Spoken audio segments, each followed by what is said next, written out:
And we live, baby. Go for it.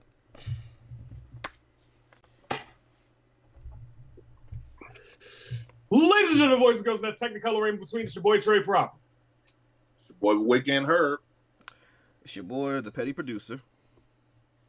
And I am wearing white. Cool. Really? You don't say. Thank you guys for joining us here on Blerds and Whiskey Live. We got a great show as always lined up for you. You know what we're here to talk about, but of course we got to get to some church announcements eventually.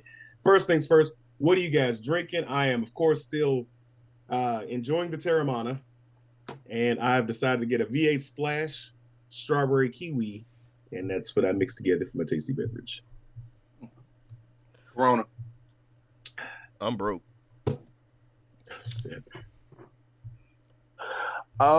So last night I went to Buffalo Wild Wings to watch the UFC fight because, just felt like I wanted to get out amongst the people for a little bit. By the way, I hate doing that. The pandemic completely ruined me. I don't like being out amongst I people. don't people well. It's not comfortable for me. I don't like it. I don't like people and their sound effects and all this stuff. But anyway, yeah, listen, there was this guy that was making noise throughout the whole fight. Like, you know how whenever there's a fight and you always see somebody recreating a hood fight and they always like, pop, pop, pop, and doing that. Yeah, there was this guy who was doing that for every UFC fight. Anyway, he ruined my experience. He's the reason why I don't want to come out. But that's needless to say. So I made friends with the bartender while I was sitting there, and she was a nice young lady. We were just talking, shooting the shit. No, we're just meeting people. Sometimes I have the ability to be charismatic. I'm an extroverted introvert. But anyway, she gave me a big bottle of something. I don't know what it is. It's something that she makes on her own. So I'm drinking that. So I'll call this Buffalo Wild Wings bartender stuff. No, you don't know what's in it. And it's dark. It's fine. It's good. It's supposed to be a happy episode. What else you guys drinking? It'll be a happy episode. Yeah. Well, that's pretty much it. He's the last person. Else. Wait, did Herb go? Yeah, I said drinking a Corona. And I said I was broke, and I said nothing. You're right. Okay. Are you here? Continue. I'm here. A little sleepy, but I'm here. Okay, cool. All right, cool. let's get into these church announcements. Starting off, John Wick 4 is coming out March 24th, 2023. The trailer just dropped earlier this week. So, guys, what did you think? Confession: I have not seen John Wick 2 through 3 yet. 2 through all of them. Yeah, I only seen the first one, and in my mind, I just stopped. There was nothing. There was no need to continue the story. Yeah, I haven't seen 2. I haven't seen 3. So here's the thing. I've seen the fight scenes. I just never watched the movie. So that's kind of like something that I've heard as far as like with the trailer for the fourth one coming out, and people are like, oh my God, they're making another one. I'm like, well, I can see if you were making that point if 2 and 3 were bad movies, or if they were completely over the top like the Fast and the Furious movies. They're not. Like, they have this fantasy element to them, but it's not like a crazy fantasy element. It's just like this society of assassins that are run by, what's essentially called a hierarchy or the high table or whatever. I mean, the movies are full. Excuse me. They are action packed and it's pretty good action. You know what I mean? And I guess I don't know why some people are just not interested in it. Like looking at the trailer for the fourth one, it got me just as excited as when the trailer for the third one came out. You know what I mean? Like, because I like seeing John Wick gun cotta motherfuckers to death. Like, this shit is just amazing. and seeing Keanu Reeves just do all this work. And then also, it looks like the main villain for this next one is going to be Bill Skarsgård, a.k.a. Pennywise from the recent It movies. Yeah. So, if you know me, I don't like clowns. So seeing Pennywise get gun cotted down is going to be amazing. Then also, fucking Donnie Yen is in it. Did they kill another dog again? Like, what's 2 3 about? Guys, hold on a second. Cam, I'll just give you my Amazon account. I already have all 3 of them. It's not about. It's just that like. So I don't want to ruin the first one for me. You know what I mean? But hold on, Herb. We gotta expand on this a little bit. Okay. So yeah, it was the killing of the dog. It was like the wife died and the dog was a gift to him in the first one. Mm-hmm. But there are consequences to killing people. You know what I mean? Especially people who are essentially the son of mob bosses or mob bosses. like there's a consequence to killing them, and basically every movie layers on. It's like, oh, you killed this person. There's a consequence, motherfucker. Now you got to overcome it, and that's pretty much the way that it's been. And it's a movie about consequences, as opposed to people just saying, oh, it's about him getting his dog dying, and his car getting stolen. I mean, that's a pretty But good then, consequence. You know, some punk stole his car and killed his dog, and he's all like, "Hey, this guy pretty much helped build the foundation for everything." Like, I'm a scary mafia boss, and I'm scared of this guy. So there's a consequence to breaking the foundation. My fault, Trey. Go ahead. Well, you pretty much said everything I was going to say. Like, I'm excited for it, but I'm trying to remember if it was you guys that gave me shit for not watching them, or if it was Snacking Flick. I can't remember. Snacking but Flicks, I hadn't because seen how am I gonna give you shit for a movie that I didn't even watch yet? That's what I'm saying. So, but I don't know if you weren't on that episode, but I distinctly remember getting a lot of shit for not watching them. That sounds like a good don't you think? Mm-hmm. You're right. Okay, fair enough. But I'm looking forward to it. Donnie Yen, anything with Donnie Yen in it, I'm there. I'm sold. It's a done deal, with the exception of Rogue One, because all he did was throw a kick. Hey, he was badass in Rogue One too. Go ahead. Essentially, his character in John Wick looks like a grounded version of his Rogue One character because they're both blind and they both can fight. But anyway, there's also a spin-off series to the John Wick universe called Ballerina, which is about essentially a female version of John Wick, who is supposed to be played by a younger character. No. God damn it, man. No. I forgot who it's starring. It's in early pre-production. It's Joanna Wick. Shut up. Shut up. That's it for me. You guys have a good one. I'm gonna get the hell out of here. Yeah. All right, moving on. We want to send a shout out to Cult 45. They have a new show on Twitch called N-Word Commentary. I believe they're doing the show every Friday at 8 Central Standard Time. So, when did they launch? Did they launch this past Friday? Yeah, they launched. We were in the movie. Okay. Yeah. They launched while we were in the movie. I got the Twitch notification. I was just like, man, I would, but go back and watch. Yeah. Also, we want to send a congratulations to Wes Moore. He is the governor-elect of Maryland, and he is the first Black governor of the state of Maryland. So, shout out to him. First Black governor in the history of Maryland. Also, the one of 3 Black governors in the United States. Progression, yay! But I mean, right? But no, it's a very proud moment. Wes Moore seems like a really good dude. I actually met him before. He's a great guy. He's pretty grounded. He seems to have the intelligence and the charisma to be a great leader, and also seems to be in that more progressive line of thought. And so I can't wait to see what he does as governor of Maryland and even further into his political career. And here's something for Trey. Trey, you also know that he's part Jamaican? I'm just saying. Like he is. I saw a video of him singing with a reggae band.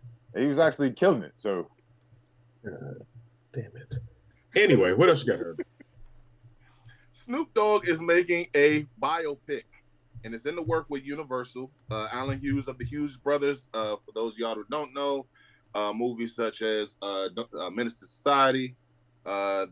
He's going to be directing it, and Joe Robert Cole, who is the writer of Wakanda Forever, will be writing it. This will be the first movie from Death Row Pictures. Thoughts on that, guys? Who are they going to play Martha Stewart? Death Row. Hey, if you're tired of the directors being up all them in your movies, come to Death Row Pictures.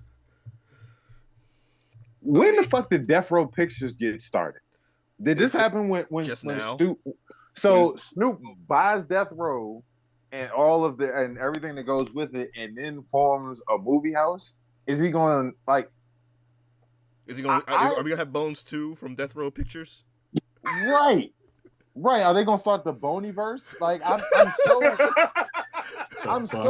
I'm so confused by it. Like I honestly I literally because it's on the Death Row Pictures, I have literally no expectations or desire to want to see this.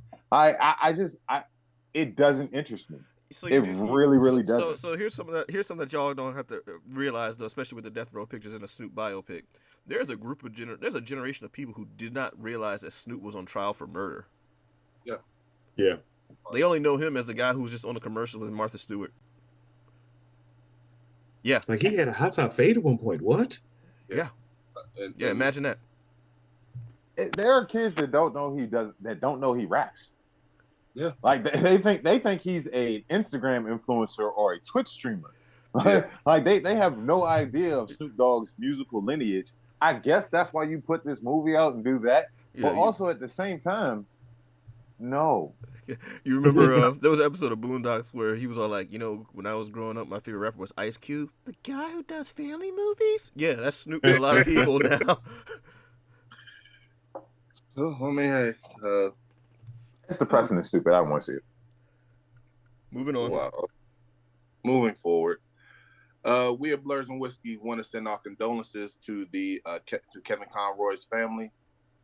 Kevin Conroy, the legendary voice of Batman, passed away at the age of 66 the other day. So, guys, what was your favorite Batman the animated series, or any Batman Kevin Conroy scene that you guys remember? Batman the animated series. Was there an actual scene that you like, one of his that you enjoyed? I'll go. Okay. I'll go. It was actually not even in the Batman animated series. It was Justice League. I believe it was Unlimited. It was the episode where they were fighting the Royal Flush Gang, and I believe she was called Ace, and she had like this reality altering power, and but she was also like dying from that same usage of that power. So Batman was tasked with the ultimate, like, he had Amanda Waller gave him a device to nullify her, which was essentially going to kill her. But she was already dying as it was, but they couldn't wait for her to die on her own. So they sent Batman thinking that he would be the one with the absolute resolve to do the final thing. But what they ended up doing, they underestimated the fact that Batman is still a human. So what he ended up doing was he just comforted her in her final moments. He didn't fight her. He didn't battle her. He didn't try to trick her. She read his mind. She's like, they gave you the device to kill me. He's like, yep, but you're not going to use it. Nope. And he just sat down, held her hand, and for final moments. It was kind of like the way he acted. Like, some people just do voice acting just to, like, I'm just going to sound like a voice. Like, no, Kevin Conroy voice acted into Batman. Two distinct voices were between Bruce Wayne and Batman. Go, Rick. What? Why are you making that? You got something up your sleeve, dude. I don't have anything up my sleeve. I mean, I was just shout out to Kevin Conroy, R.I.P. He did some great work on Batman the animated series and on some other shows and a few video games and movies and stuff. And I saw something trending when he passed away, and it was like R.I.P. to the true Batman. And I mean, I get it. Everybody loved Batman the animated series and how good he was. But again, I can't. He wasn't the true Batman. He was Batman's voice. He was a good voice. He can't hold a candle. When you read comics, the one true. He can't hold a candle to the one. You are true not Batman. doing this today. He cannot hold. I just muted Rick. So Thank you. Thank you. Thank you. I'm the petty producer, y'all. Yeah. So hey Rick. I will not be silenced. Yeah, you can. So the thing about I will capabilities. So the thing about we're gonna keep going back and forth. Yo, we can keep this going on for a long time, dude. Let him go. Let him get his all little. right. No, fuck it. Fuck it. I'll move on. No, because I didn't get a chance to go. Go ahead. Damn it. My favorite moment from my favorite voice acting moment is my favorite moment in his catalog comes from the Batman animated series. The first time he got to fight Ra's al Ghul. And I don't remember his Ra's al Ghul's flunky, but they were fighting in the entire episode. Bobo, he was infidel dog. And in this low growl, he just comes out of nowhere. I am so sick and tired of you calling me that. And he goes and he beats this dude's ass. One of the greatest moments in the series for me. I know it's not the best in the series, but that's one that sticks in my head. So I really appreciate him. He's been every time I read a comic book with Batman, I read it in Conroy's voice. That's how I see it, and it's unfortunate that we I don't know, they're under Warner Brothers, who might get the same James Earl Jones treatment and use his voice in perpetuity for Batman and animated things or stuff like that. I But mean, the I fact don't is that he's the true Batman, so he's been had like over 20 years of voice work recorded Yeah. for Batman. So yeah, they can It'd be easily just easy. alter his Did- voice into stuff to make it into that. So yes, they can do that. Did y'all see where he played live action Batman on the Flash and he was the Yes. crazy Batman? Yes. He was And he also had- and he- crippled, so they had to, yeah. Also, real quick, Eddie Rodriguez, 3 letters, ICE. Anyway, You know what, Eddie? This might not be the episode for you. It really might not be. He's in rare form today for a particular reason. What else you got? Last church announcement. We want to send a shout out to the National Museum of African American History and Culture, because on March 24th, 2023, the museum will be debuting a major thought-provoking exhibition, Afrofuturism: A History of Black Futures. One of the highlights will be the Black Panther hero costume worn by Chadwick Boseman. So, shout out to you guys. Can't wait, because that's one of the actual museums in DC that I actually go to. So I just want to say I will be there on the 24th of March. So, real quick, I just want to say I'm looking very much forward to that exhibit.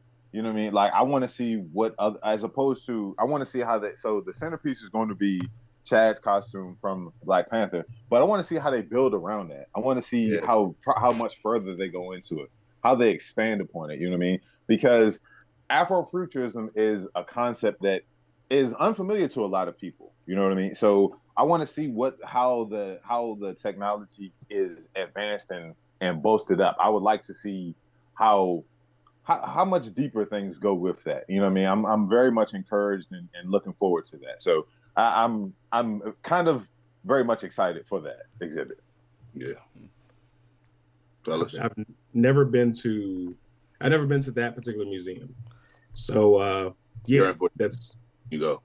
that's another reason for me to go, an additional reason. Not that I didn't have one before. I just have never taken the time to do it. So it's definitely gonna be a trip. It's gonna be a trip I'm taking. Yeah. I mean, in all fairness, we lived in the DC area, DMV area all our life. I've never been to the monument. So I've been to the monument.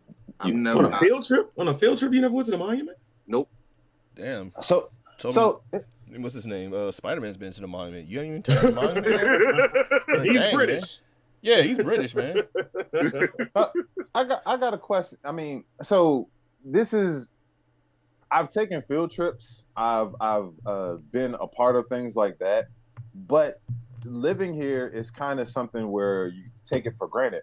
But I kind of make it a point, and especially in the summertime when I'm not really working, and we have more free time, I make it a point to kind of go down in that area and pick a museum maybe once a week or once every couple of weeks or so like that. Just go see it. So how many do you guys often do that, or do you just find yourself just not even thinking about it because it's something that you grew up around and you kind of take it for granted? I will say this. My mom used to take us there. Like, I've been to before they closed it down, the museum. I don't know why they closed it, by the way. I've been to the Air and Space Museum. I've been to a couple of the Smithsonian and everything. But it's not like something I'm like, oh, I got to go down there. Now, I did when the African American Museum opened up, me and Talani made sure that we took Miles the weekend that it opened. So, and I've been twice since it's been up. I would love to go again just because. So I just haven't, you know what, let me go out there and just go see how it is. I didn't start going to museums by myself, I should say, until like I started studying art history and I had to go there for projects. And that's when I realized exactly as a native Washingtonian, we have way more resources and access to art than most people ever do. Like, I'm looking at stuff that's supposed to be historically like sacred in a book that's like right now in front of me. And it's stuff like that I didn't realize that this nation has. So I try to take as much as I can advantage of a lot of these free museum trips and stuff like that. So that's something I want to encourage a lot of people out here right now. Yeah, it's in our backyard and we don't realize it's there, but trust me, we have way more history out here. That's open, that's free, any time of the day that you can go there. You got a lunch break, go to a museum for a bit. I wish I could do that on my lunch break. I'm definitely going to go. I'm definitely going to take some time and go. Just take a little tray because I don't think I had a chance to go. And just go. We've been to the Air and Space Museum because, of course, he's a gearhead. He loves cars and stuff like that. So we've been there, but it was when he was a lot younger. So we're going back. And the only reason I wanted to expand and talk more into this, talk more about this subject, is because going to museum, like Cam said, we have a lot of art history. We have a lot of history. You know what I mean? Like you get taught things in school, and things are regurgitated to you and spit out to you, and you're thought to think one way. But then once you go and see things in person, and you go and experience things, and you see it for yourself, that almost encourages your zest for knowledge and your zest for learning to maybe look a little bit deeper into things and see, the reality of it, as opposed to what's just been told to you. You know what I mean? Because quite frankly, here's the thing: we have such a deep and rich culture and history as far as as Black people or people of African descent who were brought over here against our will. We have so much that was kept from us and not given to us and not explained to us. And going to the African American Museum, going to even the Natural History Museum, you see things and you're like, wait a minute, this is bigger than what was told to me. There's more here. And maybe if I take the initiative to look into these things and read and interpret, then I can see a lot more or figure out a lot more about who I am as a person. You know what I mean? And where I come from. And that phrase, who you are or who are you, there's a whole deep context to it that I want to get into when we get into our topic, but that's just a little tease for right now. The best way, because you're absolutely right. The most jarring experience I had as a youngin was going to the Blacks and Whiskey Museum. Oh man! And is that the one in Baltimore, or is that the one in? Oh yeah, that's in Baltimore. Yeah. Okay, I remember that one too. We went on a field trip, and that I did not know. I had been. History books don't do shit. They don't tell you. They don't give you the raw detail of what our people went through.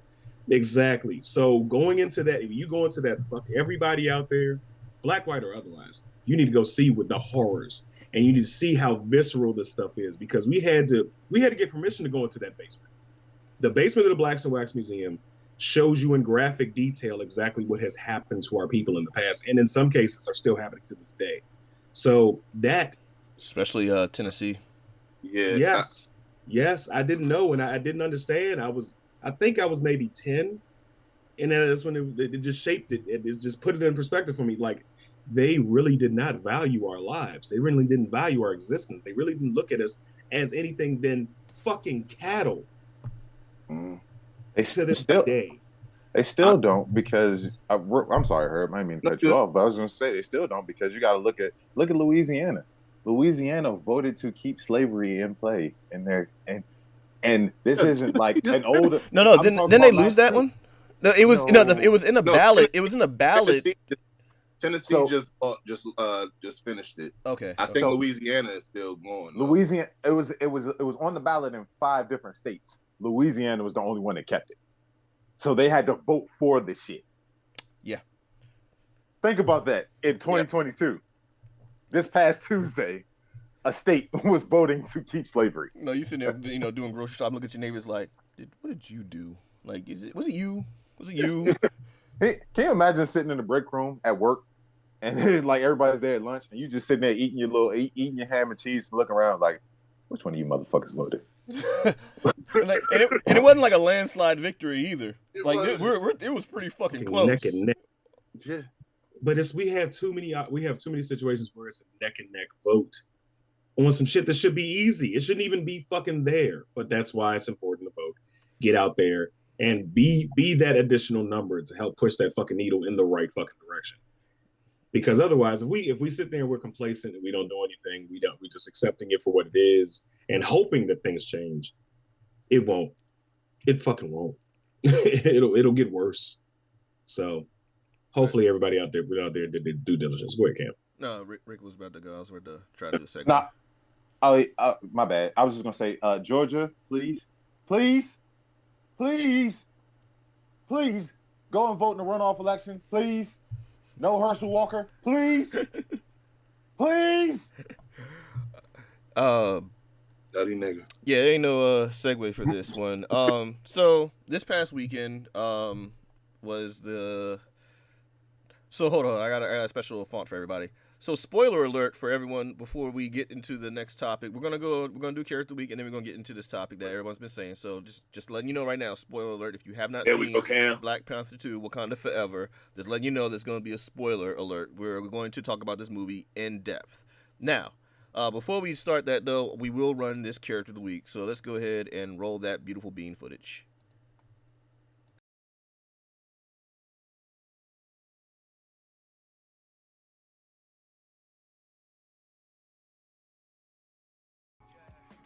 Character of the week. Water. It's one of the 4 elements of the earth. It also covers about 75% of the surface of this planet. And somewhere in this great mass of blue, there's a lost city, a mythical city, known as Atlantis. And who sits on its throne of Atlantis is none other than today's character of the week, Namor, the Submariner. Or at least for the MCU. He's the king of Atlantis of the MCU. I don't know how to swim.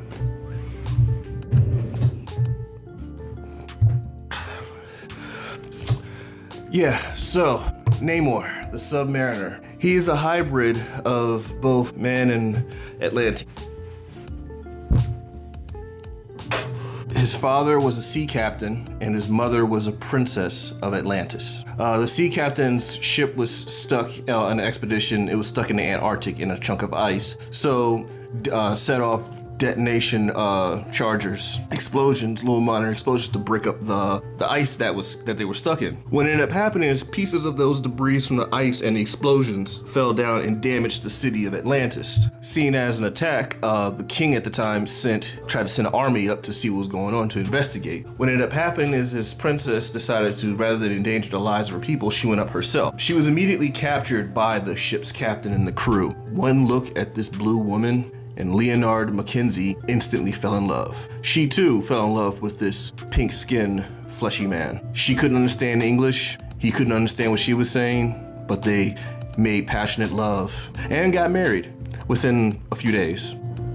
She can't speak! Love her! Worried about his daughter, the king sent troops to the surface world to retrieve her. Upon discovering that she's still alive, they pulled her back down to the water world, to Atlantis. The result of their brief but passionate time on the surface world gave result to a human Atlantean hybrid baby, known as Namor, which is Atlantean for Avenging Sun. So yeah, Submariner is actually Marvel's a lot of firsts. He's actually technically Marvel's, like I said, he's Marvel's first mutant. He's Marvel's first publicized superhero, and he's also one of Marvel's first, or comic book's first anti-hero. He battles a lot between going back and forth of fighting humans and fighting alongside humans. But at the end of the day, he always does and protects and does what's best for the city of Atlantis, which also sometimes pits him against both villains and heroes. As long as you don't mess with Atlantis, you don't mess with him. Some of his time on the surface world has had him, like I said, at odds with many heroes, such as the Fantastic Four and Avengers. One minute he's this calm and regal and intimidating presence,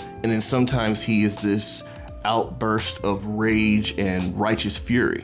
I think he's more like bipolar, but I could be wrong. I'm not a psychologist, but I do think he tends to be more on the bipolar side. Some theorize due to his hybrid nature that there's always going to be an imbalance in him. Also due to his hybrid nature, maybe the fact that one of his powers and abilities is when he's underwater, he's strong. He communicates telepathically with the sea creatures, swims faster, is stronger than all the Atlanteans. And on the surface world, he still has those same abilities, the strength, endurance, and invulnerability, but he can fly on the surface world. He can breathe. Like I said, he's always torn between fighting for humanity and fighting with humanity, so alliances with him is always uneasy. He's been a part of the Illuminati, he's been part of the Cabal, he's been part of the UN Nation, he's been part of not the UN Nation. He's been an Avenger, he's fought the Avengers. I don't think he's been part of Fantastic Four. Dude, leave the blondes alone. He's been featured in several cartoons. He's also been an NPC, non-playable character in Marvel Ultimate Alliance. But for the first time, it's been many talks, so now he's actually making his way onto the big screen. So, Imperious Rex, that's his battle cry. I don't know what it means. It means, don't fuck with Atlantis. Back to you guys. Like, share, subscribe.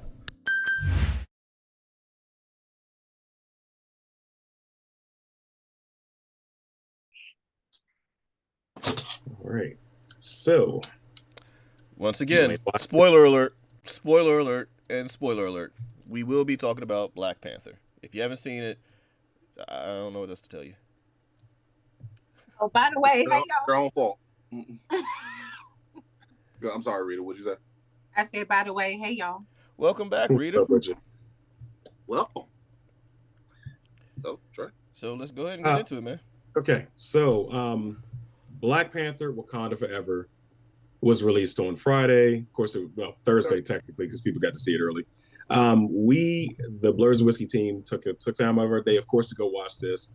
We dressed up in our white garb, ceremonial funeral garb, if you will, and we had a damn good time watching this movie. It is, on a scale of 1 to 10, I'm going to give this a 9. I'm going to give this a 9 because of the gravitas of the movie and how it moved me in multiple different ways. I was on the edge of my seat the entire time. I thoroughly was invested in the characters. They had great development, so on and so forth. All right, that's enough of me beating around the bush. Holy fucking shit.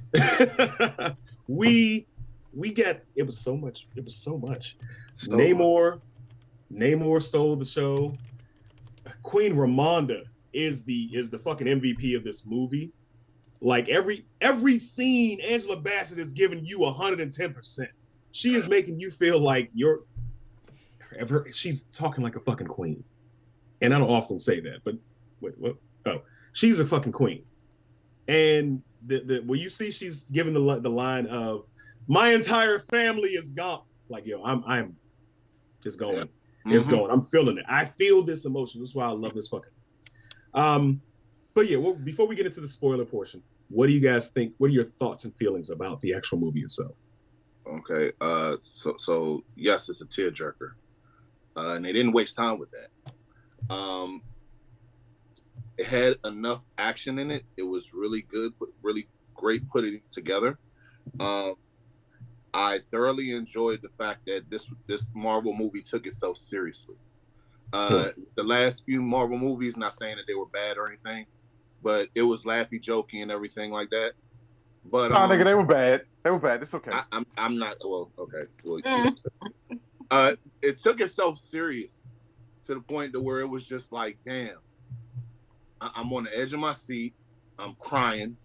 I'm like, shit, what's gonna happen next? It shapes up the rest of the next phase of Marvel, and I'm like, god damn, I want some more. Yeah, that's all I got right this second. Respect.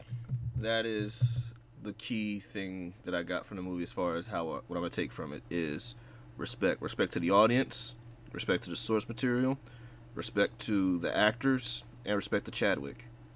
It was almost an impossible task for Ryan Coogler to do what he did with that movie, especially with the fans and their sense of entitlement, or the feeling like they are themselves are somehow part of the creative process in the movies.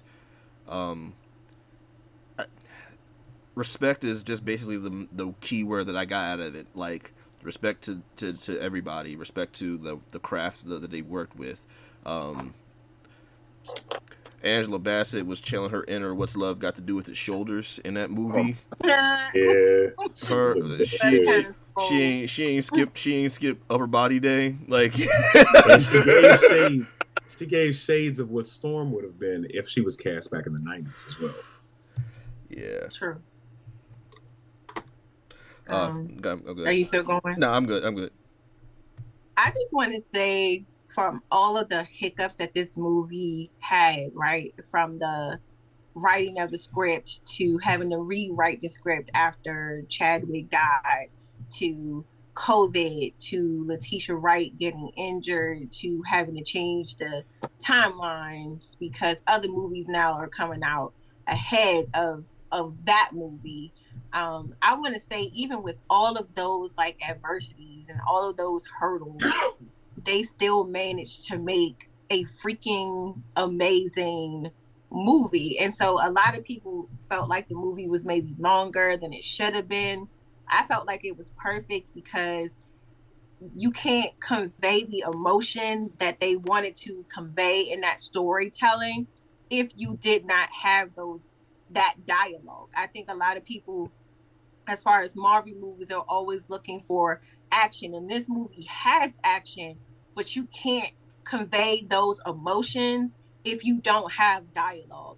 And I was fully engrossed in this movie from them running the credits that they did in silence. You know what I'm saying? For a tribute to Chadwick, where the whole thing was all about him, to the opening scenes, to all of those speeches. It was just a beautiful movie. I did predict a lot of things. I think we'll get into that later, but my brief synopsis is this movie was such a masterpiece, and I don't think they could have paid a better tribute to Chad than the one that they did by making this movie. So this movie, this actually just came to me right now as you guys were speaking. I had something else I was going to say, but this actually just got put in my heart. This movie speaks to the wherewithal of Black people. This movie speaks to the toughness and the resilience of Black people throughout history, throughout modern times, throughout everything. Because like Sharita said, all the trials and tribulations and hurdles that were placed in this movie's way, and to still come out and make not just a good movie, but the best movie of Phase 4. The best movie Marvel has put out probably since Endgame. And I don't feel like I'm mincing words there. No, I mean, I'm gonna say this: Phase 4 has been filled. Phase 4 has had a couple of gems, but Phase 4 has been mostly shit for the majority of it. The majority of the movies, some of the shows have been pretty good, but the majority of the movies haven't been that good. And this movie faced more obstacles than any other movie, and they came out swinging and gave you something to be proud of.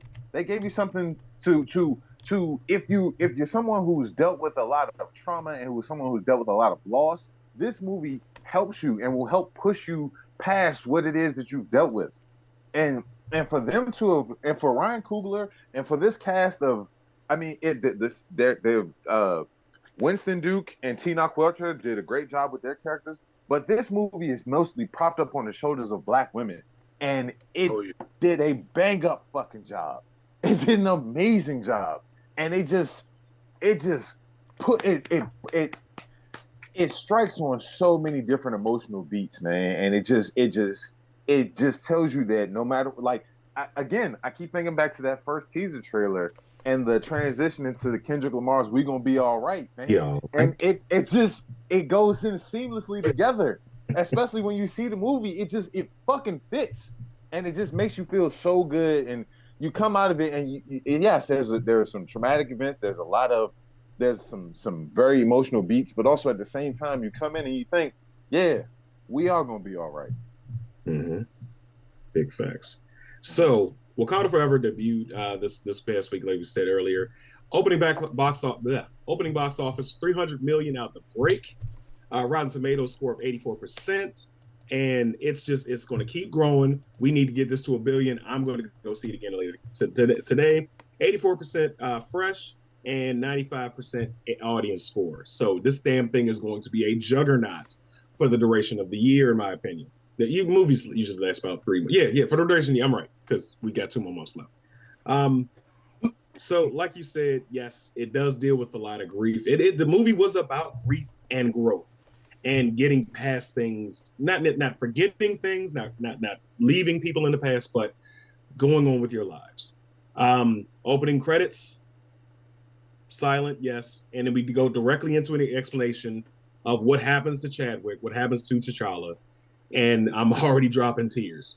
They did not say specifically. They just said it was an unknown disease, and there was nothing they could do. Shuri focuses on trying to save her brother, and I think that's very poignant because a lot of people are so fixated on trying to fix it. I gotta fix it. I gotta fix it, and she lost those final moments with her brother. And that, if anything, that should tell everybody that moments with your family and close ones are precious, and you should take every opportunity to do what you can, but you got to be there for them. You got to be there for them when you can. And I know that's this movie is heavy as. So I'm gonna say this. I don't think that this is just my opinion. I don't think you should take your smaller children to go see because they may not understand the concepts that are involved in this film. And it's if you're not emotionally ready, you might want to take some time before you go see it because it's going to hit home. And it's going to hit home for anybody who's lost anything or lost anybody in their lives. It's going to hit that hard. So that's how I feel. But Act 1, that's pretty much what happened. And we get directly into a year later, which brings me into my first thought process about this movie. We are experiencing time jumps. I think that with the major spoiler at the end of the movie, we are going to experience another time jump, especially dealing with the theme of multiverse and Kang and time travel. I know this isn't the right time to probably say it, but I know that I've been the only person to saying that we do need to recast a Black Panther. The reveal at the end of the movie is that Lupita had a son, and his name is T'Challa. So we may experience another time jump where we get another Black Panther. And I think that's Marvel's way of both appeasing those who want to preserve the Black Panther mantle for Chadwick, but also giving us a Black Panther to go forward with the story itself. Because I think that we do need to progress with the stories that have not been told for the Black Panther as of yet. What do you guys think about that? Can I speak on the son part really quickly, and then Herb, I'll let you go.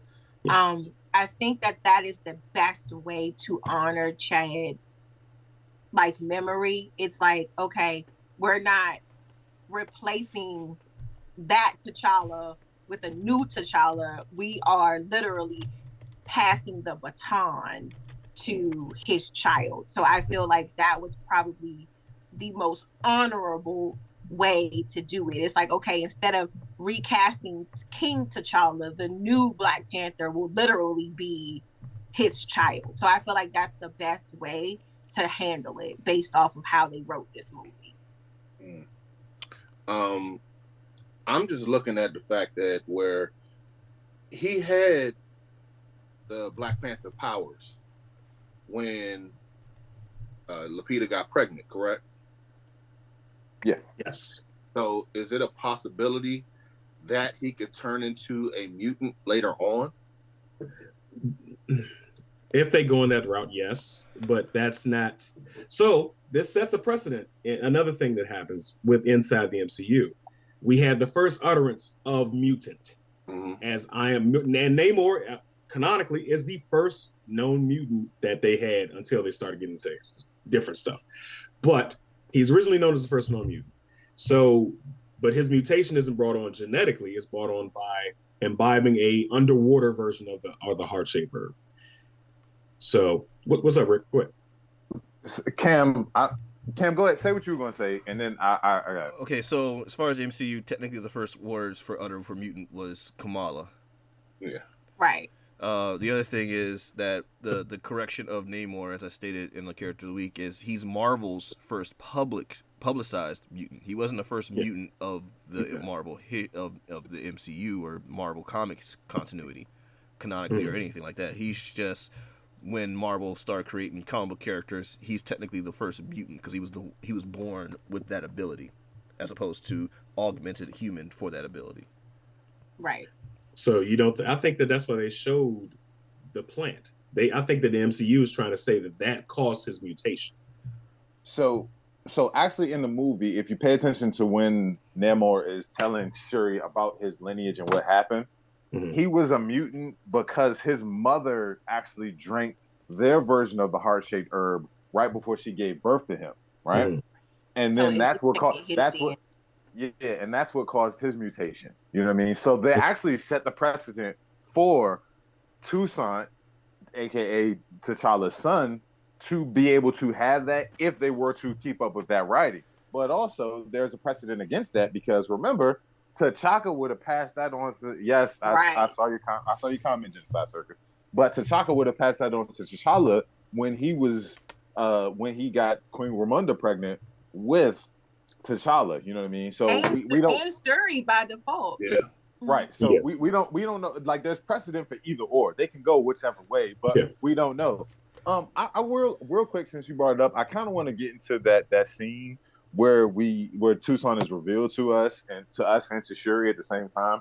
And it's something that I keep taking from these movies is the power in the phrase Ingubani, or who are you? I'm sorry, I got fruit flies. You shit's killing me.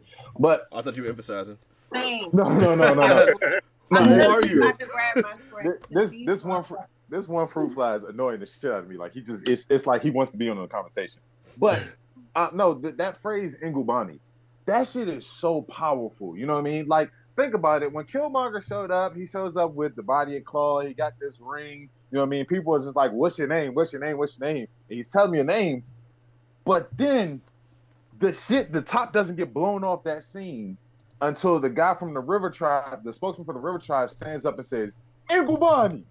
And then that's when he goes into, my name is Njadaka, son of Njobu. You know what I mean? Like, the power in that. And even Toussaint, you know what I mean? Like, he's talking to his Aunt Shuri. He's oh, my name is Toussaint, da-da-da.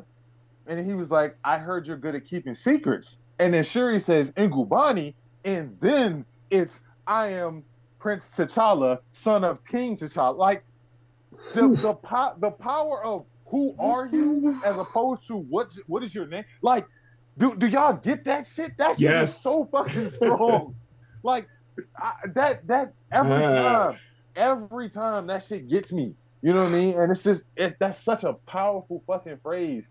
And listen, I'm just gonna tell you guys right now, people in real life, if I ask you what's your name and then I follow it up with Ingubani, like, I want to know who you really are as a person. You know what I mean? Because that's some powerful shit, man. It was reminiscent of how what's the name? Ramonda show them who you are. Like, it's that feeling right there. So I get more of the vibe from, I think it was X-Men 2, where Magneto was talking to Pyro. Tell me your true self. Yeah, he's like, what's your name, boy? He's like, oh, my name is Ronnie. He's like, no, what is your real name? And he goes, they call me Pyro. And he's like, cool. He's, you're a god amongst insects or some shit like that. But yeah, it's kind of like, that's kind of the same vibe I get from, like, oh, what's your name? Like, no, who are you? Like, what is your real name? Pyro. There you go, because that's what you do, and that's what you are. That is, it's very moving, yes. But in the spirit of conflict and discussion, I got to turn it back over to Cam, because I see you shaking your head when I brought up passing that mantle. So how do you feel in particular about them potentially having a new Black Panther and it being his son? How do you feel about that? I mean, I'm okay. He's 7, so we gotta wait till phase 8. That's the part that I'm like, when you talk about some time jumps, and like, hold up. I know we got like a multiverse and Quantumania and time travel. We do. And technically, they're not even in present. Like, in MCU, it's not 2020. It's already like they're probably in 2025. Yeah, something like that. It's 2027 now. We're not gonna have to wait too long, because once Kang pulls out his time turntables and starts spinning things ahead, and we jump ahead 18 years, it'll be fine.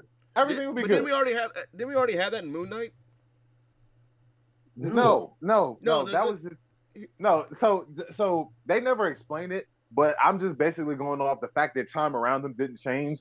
That was literally just Khonshu just mixing up the skylight, the constellations. Yeah, like it really didn't actually have, like, I'm saying, I'm gonna go with that was more of a, just because time around them didn't change, I'm just gonna go with that was more of like a holographic overlay type thing, as opposed to him actually affecting the elements around him.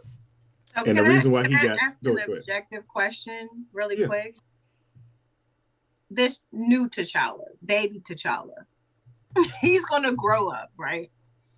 Do you think that because Marvel, and I asked Rick this question, I think Friday, do you think that they're gonna go the route now that they have the rights to the X-Men, where this T'Challa and Storm actually get together in the future. And maybe that child becomes the mutant. So if the child of their union, you mean? Right, exactly. So did they have? I don't think they have because kids. In the comic books, T'Challa and Storm had a child together. Did they have kids? Yeah, they had a son. In 616 or in elsewhere. Yeah, alternate. Yeah, in Elseworlds they have not else. It's you know what I mean. Else? You know what I mean. Like a multiple. Yeah. But I'm saying we're in the multiverse at this point, right? So it's not like it's far fetched, right? Yes, you're absolutely right. So what I'm saying is, do you think that they may go that route, Marvel, as it stands, now that they have the rights to the X-Men again? I can agree with that notion because I've been hoping for a reboot of the MCU, but the more things that we see develop, the likelihood of that happening in any time frame that's coming up is very slim. So they'll probably stay more canonical with things that are going on. People that are in the past are going to stay in the past, except for Hugh Jackson and possibly, Iron Man coming back. But they're going to show a line of progression as things go on. So we're going to see more things develop, and everything that we've seen so far will more so stay in the history. What's up, Rick? Who's Hugh Jackson? Hugh Jackman. God damn it. You know what I meant. Put it on the wall. Anyway. Bring up something. Go ahead, Rick. No, yeah, please. Oh, okay. So, the fact that when we got our first look of Ironheart, when she walks up at MIT, takes homie's phone and said, "Yeah, you ain't selling me that money. Today's price is not yesterday's price. Yes. Run me my fucking money." It's Bro, like if they wanted everybody to remember she's a genius, but also she's from Chicago, my nigga. Right.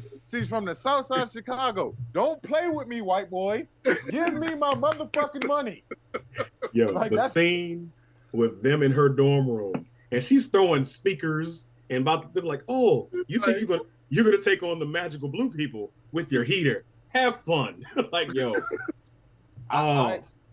Real quick, getting it. So exploring a little bit more of that. The fact that they've turned the Okoye and what is her name? It was Shuri? Akani. No. Oh. Anika. Thank you, Herb. Anika.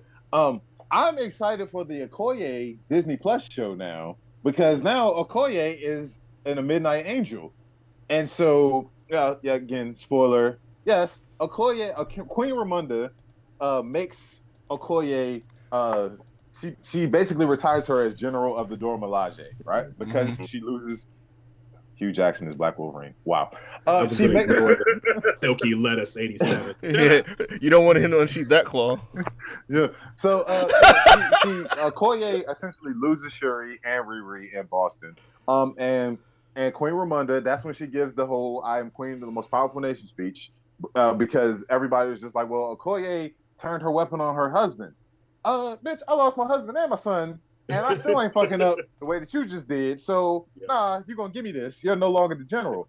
And so we have a bit of a lost Okoye, and then Shuri gives her a second life as a Midnight Angel.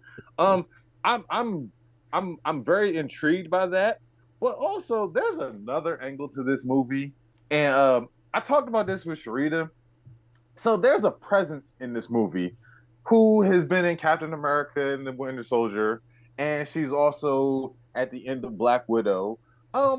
Miss Valentina Contessa Allegra De Fontaine has a presence in this movie. We find out that she is. It's not just one scene; like she's in it. Yeah, like she's.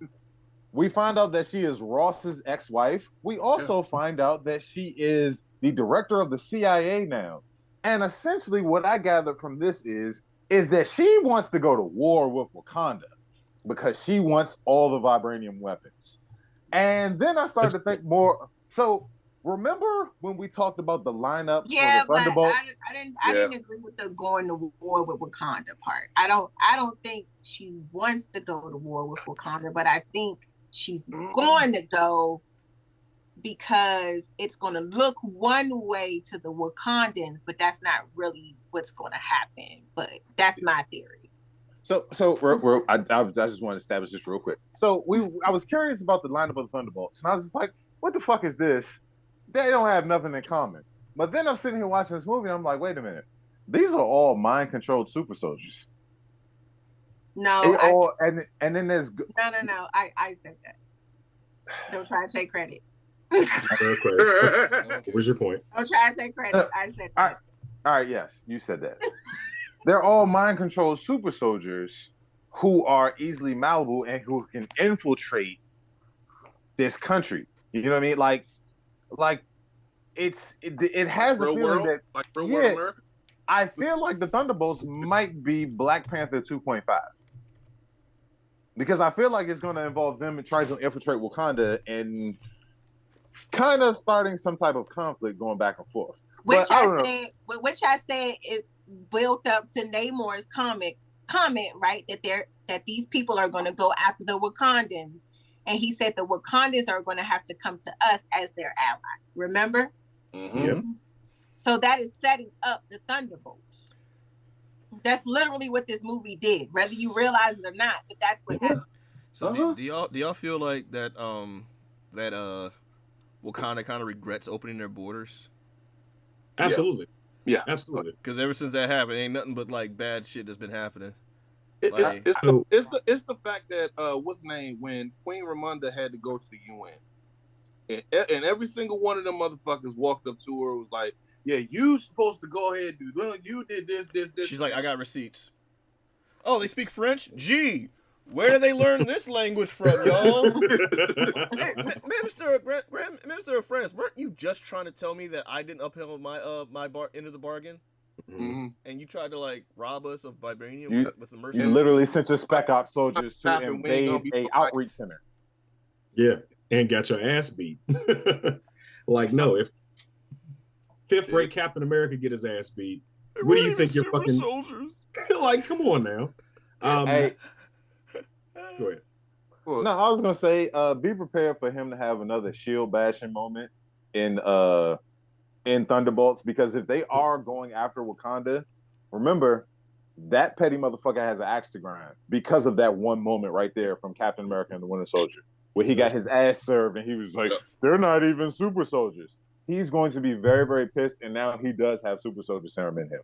Mm-hmm. One thing that always kind of bothered me about this movie is, hold on, let me put the spoiler alert thing up there one more time for everybody, just to warn y'all.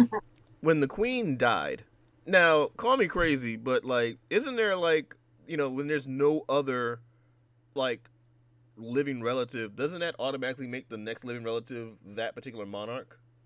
Yes. So why Shuri, are they still Shuri is calling? the queen. So why are they still calling Shuri a princess though? Throughout the whole movie, it's like, oh, Princess Shuri. I'm like, yo, No. I'm in the theater like that's a fucking queen.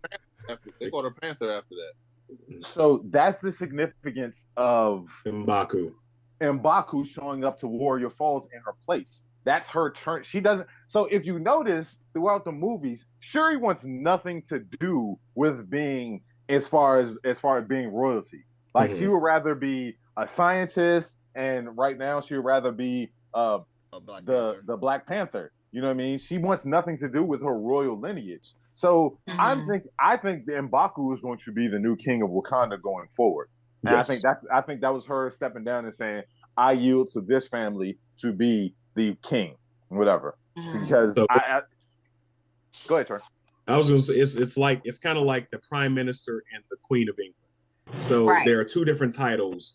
One has a certain type of powers, the other has another type of powers. Now, I also think that with M'Baku taking over that throne, that will finally get us to him eventually becoming corrupted and becoming the official white gorilla. That's something that I speculate could happen later on down the line, and him actually becoming a villain of potentially Black Panther 3. Absolutely. And then she has to take over the throne.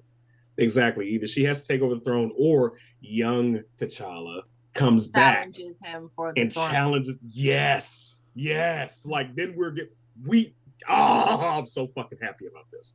And we find out later on that Killmonger had a baby with a really tall WNBA player, and we get a real rebirth of Killmonger, who's actually really big.